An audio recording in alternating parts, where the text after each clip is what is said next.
महर्षि उड़िया बाबा को भी एक उपासक ने प्रश्न किया था कि महाराज जी, मन कैसे रुके? तो उड़िया बाबा ने उत्तर दिया, नियम पालन से। यदि हम नियम पर दृढ़ रहें तो मन हमारा क्या कर सकता है? नियम तो परमात्मा देखता है। हम लोग नियम पर दृढ़ नहीं रहते, इसी से हमारे देश की दुर्दशा है। संध्या वंदन तक का नियम जाता रहा है। भजन करने के लिए नियम की बड़ी आवश्यकता। हाँ, बड़े नियम की आवश्यकता है। तो जैसे प्रातः काल से सायंकाल तक की हर व्यक्ति की अपनी एक दिनचर्या होनी चाहिए। ऐसा नहीं कि आज हम 4 बजे उठे, कल 7 बजे उठे, पर फिर मन को आप कंट्रोल नहीं कर पाएंगे। मन के लिए एक दिनचर्या होनी चाहिए कि हमको 10 बजे सोना है, 4 बजे उठ जाना है। तो फिर 4 से 4:15 नहीं होना चाहिए, 4 बजे उठ जाना, ऐसा नियम बना ले। और उठ करके हमको थोड़ी देर नाम जप करना है, थोड़ी देर हमें वाणी जी का गायन करना है, थोड़ी देर हमें ध्यान, एक अपनी दिनचर्या।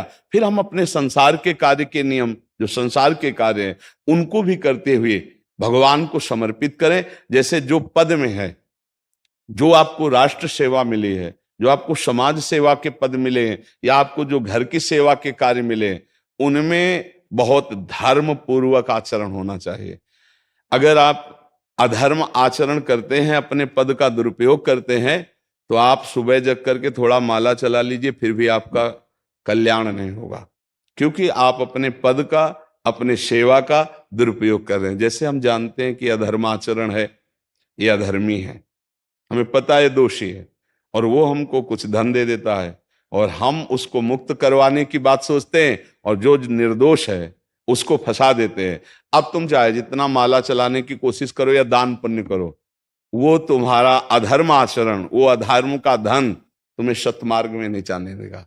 नियम लेना चाहिए कि जिस पद में है, जिस धर्म में है, जिस कर्तव्य में है, चाहे कुछ भी हो जाए, हम अपने कर्तव्य से विमुख नहीं होंगे।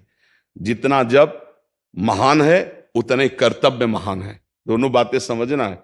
जब माला फेरा और इसके बाद बेईमानी, अधर्माचरण, इनका कोई नियम नहीं है कि हमें कैसे चलना है, तो वो माला काम नहीं कर पाएगा, क्योंकि उसका तभी सत्य भाव माना जाएगा माला जपला जब धर्माचरण है। धर्माचरण नियम से। बोले वो बड़े कट्टर नियम वाले हैं, उनको घूस नहीं, आप उनको भयभीत करके नहीं काम करवा सकते, प्रलोभन में काम नहीं करा सकते। ये हमारी गृहस्थी है ना, तो गृहस्थी के पालन के लिए धन चाहिए, और धन के लिए हम धर्म को आगे रखें, धन को नहीं। धर्म को, हमारा कर्तव्य क्या, प्रायः जैसे पूज्य बाबा ने कहा, आज हमारे देश में बहुत दुर्दशा हो रही है। दुर्दशा हो रही, क्यों? क्योंकि सब अपनी जगह से गलत हो रहे हैं। अगर अपनी जगह हम ठीक रहे तो हमारी दुर्दशा नहीं होगी, हमारा भजन कम होगा, लेकिन हम धर्म से चल रहे हैं तो हम विजयी होंगे। हम भगवान को प्रसन्न कर सकते हैं, क्योंकि हमें जो कार्य मिला है वो भगवान का ही कार्य, सृष्टि भगवान का कार्य। जैसे नए बच्चे कुछ वकालत पढ़ रहे थे, तो यहाँ के प्रश्न किया था कि हम जानते हैं कि वो दोषी नहीं है, हम जानते हैं कि वो दोषी है, पर दोषी हमें पैसा दे रहा है, तो हम वकालत पढ़ी इसीलिए, हम उसको जिताएंगे, तो क्या कोई पाप है? तो उनका खुला पाप है।